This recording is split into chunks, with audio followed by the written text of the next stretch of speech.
নমস্কার বন্ধুরা, কেমন আছেন প্রত্যেকে? আশা করি প্রত্যেকেই ভালো আছেন। আজকে আমি আপনাদের কাছে একটা গুরুত্বপূর্ণ বিষয় নিয়ে কথা বলবো।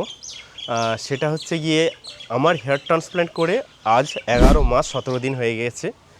আগামী 28শে মার্চ আমার মোটামুটি 1 বছর কমপ্লিট হয়ে যাবে হেয়ার ট্রান্সপ্ল্যান্ট করে। তো আমার গ্রেড 6 লেভেলের বল্ডনেস ছিল।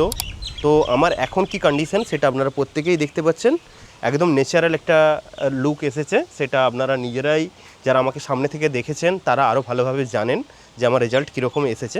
তো আমার রিয়েলিস্টিক এক্সপেকটেশন যেরকম ছিল সেই হিসেবে আমি আমার রেজাল্টটা পেয়েছি। তো এর মধ্যে অনেকের কাছ থেকে একটা কমন প্রশ্ন আমি শুনতে পাই যে দাদা, আমি হেয়ার ট্রান্সপ্ল্যান্ট করব, হেয়ার ট্রান্সপ্ল্যান্ট করার পর আমাকে কতদিন মেডিসিন খেতে হবে, বা আমি যদি হেয়ার ট্রান্সপ্ল্যান্ট করার পর মেডিসিন না খাই সেক্ষেত্রে কি আমার ভবিষ্যতে টাক পড়ে যাবে? এই প্রশ্নটা আমাকে কম বেশি প্রত্যেকেই করে থাকেন। তাদের উদ্দেশ্যে এই ভিডিওটা বানানো। ভিডিওটা খুব বেশি বড় করব না, তবে প্রত্যেকটা কথাই এখানে ইম্পর্ট্যান্ট, তাই প্রত্যেকটা কথা আপনারা কিন্তু মন দিয়ে শুনবেন। তাই প্রথমে আমি একটা কথা বলবো, সেটা হচ্ছে হেয়ার ট্রান্সপ্ল্যান্ট কীভাবে কাজ করে সেটা আগে জানতে হবে। প্রথম কথা, পৃথিবীতে যত মানুষ আছে তাদের দিকে যদি আপনারা তাকান, মানে বিশেষ করে যারা টাক হয়ে গিয়েছে এমন মানুষদেরকে দেখেন, তাদের দেখবেন মাথার এই দুই সাইড থেকে মাথার পিছন পর্যন্ত চুলগুলো সাধারণত পড়ে না। মাথার এই সামনের থেকে মাথার এই পিছনের অংশের চুলগুলো পড়ে যায়। কারণ এই মাথার সামনের থেকে মাথার পিছনের পর্যন্ত যে চুলগুলো, এই চুলগুলো সব ডিএইচটি সেন্সিটিভ, যার কারণে ডিএইচটি হরমোনের প্রভাবে বা জেনেটিক কোনো প্রবলেম থাকলে, জেনেটিক মানে বংশগতভাবে আপনি যদি আপনার ফ্যামিলিতে কেউ হেয়ার লস থেকে থাকে, তো সেই ক্ষেত্রেও আপনি জেনেটিক দ্বারা প্রভাবিত হতে পারেন এবং হরমোনাল কারণে আপনার হেয়ার লস হতে পারে। তাই মাথার পিছনের চুলগুলো ডিএইচটি রেসপন্সিভ, তাই এই চুলগুলো তুলে যদি আপনি সামনে লাগান তাহলে এই চুলগুলো সাধারণত পড়ে যায় না। এই ক্ষেত্রে আপনার কোনো মেডিসিন খাওয়ার প্রয়োজন পড়ে না। এটা হচ্ছে সবথেকে একটা ক্লিয়ার কাট কথা যে আপনাকে ট্রান্সপ্ল্যান্টেড হেয়ারের জন্য মেডিসিন খেতে হবে না। তাহলে কেন আপনাকে মেডিসিন খেতে হবে এবং মেডিসিন খেলে কি রেজাল্ট আপনি পেতে পারেন? যদি মেডিসিন ট্রান্সপ্ল্যান্টেড হেয়ারের ক্ষেত্রে না হয় তাহলে কিসের জন্য? মেনলি আপনার মাথায় যে নেটিভ হেয়ার আছে, অর্থাৎ জন্মগতভাবে যে মাথায় আপনার চুলগুলো আছে বা যে চুলগুলো পড়ে গেছে, ফলিকল অ্যাক্টিভ আছে বা ডরমেন্ট কন্ডিশনে আছে, সেই চুলগুলোকে রিভাইভ করানোর জন্য অর্থাৎ পুনরায় বাঁচিয়ে তোলার জন্য মেডিসিন দেওয়া হয়। ভবিষ্যতে যেই হালকা পাতলা চুলগুলো আছে সেগুলো মিনিয়েচারাইজ হয়ে না যায়, অর্থাৎ পড়ে না যায়, সেই দিকে লক্ষ্য রাখার জন্য সাধারণত ডিএইচটি ব্লকার দেওয়া হয়। এই ডিএইচটি ব্লকার মেডিসিনটা খেতে হয়। এইখানে 3টে মেডিসিনের কথা বলবো, যেটা জেনারেলি আপনাকে হয়তো একটু লং টার্মে নিতে হতে পারে। তবে মেডিসিন আপনাকে কতদিন খেতে হবে এই বিষয়েও আমি বলে দিচ্ছি। জেনারেলি আপনার ডাক্তারের পরামর্শে আপনাকে 3 থেকে 6 মাস বা আপনার বডি কন্ডিশনের উপরে আপনাকে মেডিসিনটা নিতে হবে ডাক্তারের পরামর্শ অনুযায়ী। 3টে মেডিসিনের পারপাস আলাদা। প্রথম মেডিসিন যেটা দেওয়া হয় সেটা হচ্ছে মিনক্সিডিল, বেসিক্যালি চুলের গোড়ায় ব্লাড ফ্লো বাড়িয়ে দেওয়া, যাতে করে ওখানে নিউট্রিশন এবং অক্সিজেন বা মিনারেলসগুলো প্রপারলি পৌঁছয়, সেই জন্য। আর দ্বিতীয় যে জিনিসটা ডিএইচটি ব্লকার চুলের গোড়ায় যে এন্ড্রোজেনিক রিসেপ্টরের সাথে আটকে যায়, অর্থাৎ ডিএইচটি হরমোন যে আটকে যায়, সেই ডিএইচটি হরমোনের প্রভাবটা কমিয়ে দেয়, যাতে করে ওখানে যে ফলিকলটা সেটা যেন ব্লাড ভেসেলের সাথে কানেক্ট হয়ে থাকতে পারে। সেই জন্য ডিএইচটি প্রভাব কমানোর জন্য ডিএইচটি ব্লকার দেওয়া হয়, যাতে করে নিউট্রিশন প্রপারলি নিতে পারে ফলিকল। ঠিক আছে? তো এটা গেল ডিএসটি ব্লকার বা ফিনাস্টাইড বা ডিউটাস্টাইডের কাজ।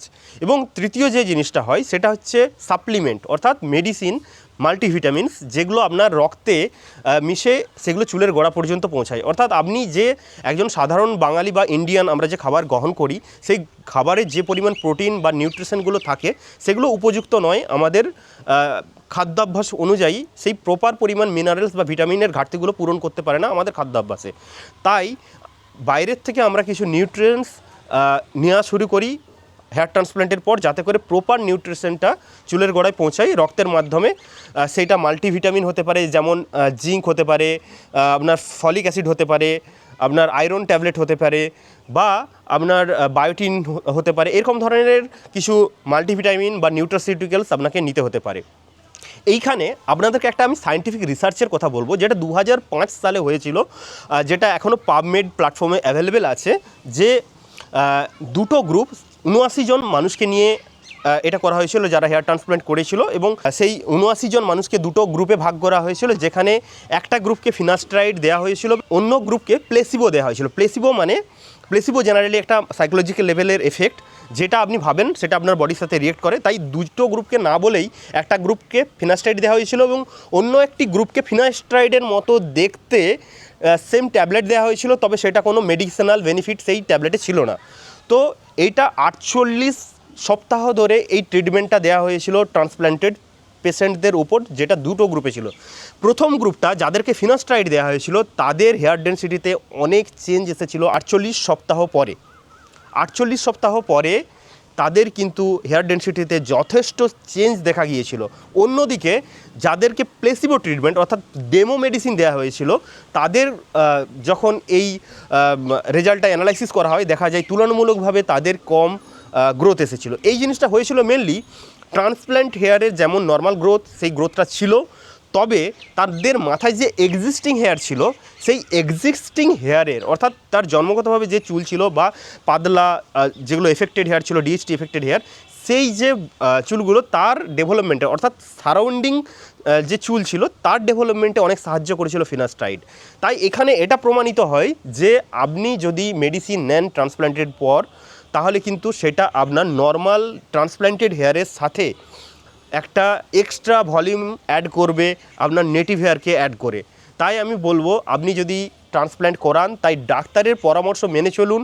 ডাক্তার আপনাকে যেভাবে গাইড করবে সেভাবে মেডিসিন নিন। আর একটু আগে একটা এফেক্টের কথা বললাম, প্লেসিবো এফেক্ট। এই প্লেসিবো এফেক্ট জেনারেলি যাদের সাইড এফেক্ট হয় না মেডিসিনে, তারা এই সাইড এফেক্টের কথা ভাবতে থাকে যে আমার এই মেডিসিনটা খেলে এই প্রবলেম হয়ে যাবে, ওই প্রবলেম হয়ে যাবে। তো তাদের ক্ষেত্রে জেনারেলি 5 থেকে 6% ক্ষেত্রেও সাইড এফেক্ট দেখাতে পারে কোনো মেডিসিনে যদি সাইড এফেক্ট থেকে থাকে, সে যদি সেই বিষয়টা জানে। তাই কোনো সাইড এফেক্ট যদি আপনার ক্ষেত্রে দেখা দেয়, সেটা সরাসরি ডাক্তারের সাথে আলোচনা করবেন। সেরকম ধরনের কোনো বিশেষ সাইড এফেক্ট দেখা যায় না, যদিও দেখা যায় সেটা রিভার্সেবল, ডাক্তারের পরামর্শ নিয়ে সেটাকে আপনি কন্ট্রোল করতে পারবেন। তাই আশা করি এই ভিডিওটা আপনাদেরকে সাহায্য করবে আপনাদেরকে সিদ্ধান্ত নিতে। যদি কোথাও বুঝতে অসুবিধা হয় বা আপনি আরও কোনো বিষয়ে জানতে চাইছেন হেয়ার ট্রান্সপ্ল্যান্ট নিয়ে, তো সেক্ষেত্রে আপনি স্ক্রিনে দেওয়া নাম্বারে আমার সাথে যোগাযোগ করতে পারেন। আমি চেষ্টা করব আপনাকে যথাযথ গাইড করার। ধন্যবাদ, ভালো থাকবেন, সুস্থ থাকবেন। আশা করি এই ভিডিওটা আপনাদেরকে সাহায্য করবে। আর যদি ভিডিওটি ভালো লেগে থাকে, অবশ্যই চ্যানেলটিকে সাবস্ক্রাইব করবেন। ধন্যবাদ।